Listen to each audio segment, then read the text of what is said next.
खराब मुआशी सूरत हाल के बावजूद अरकान पार्लिमान को नवाजने की तैयारी जारी। वज़ीर ख़ज़ाना इसहाक़ डार की ज़ेर सदारत ECC का इजलास में अरकान पार्लियामेंट की तरक्याती स्कीम्स के लिए 5 अरब रुपए ग्रांट की मंजूरी, वजारत हाउसिंग के लिए 1 अरब रुपए की ग्रांट की मंजूरी और इलामी के मुताबिक वजारत हाउसिंग की तरक्याती स्कीम के लिए 14 अरब 80 करोड़ रुपए से ज़ायद की ग्रांट मंजूर कर ली गई।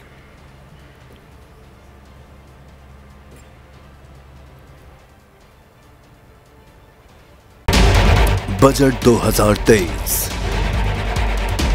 वादों से इरादों तक का सफर और इससे जुड़ी अवाम की नई उम्मीदें। सरकारी मुलाजिम, मजदूर या हो कारोबारी, टिकटिकी बांधे सबकी नजर है इस साल के बजट पर।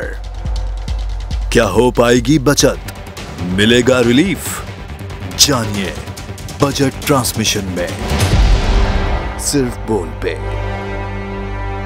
अदलो इंसाफ की बात सब करते हैं, पर हकीकत में सच के साथ निडर होके खड़े रहने की जुर्रत नजर नहीं आती।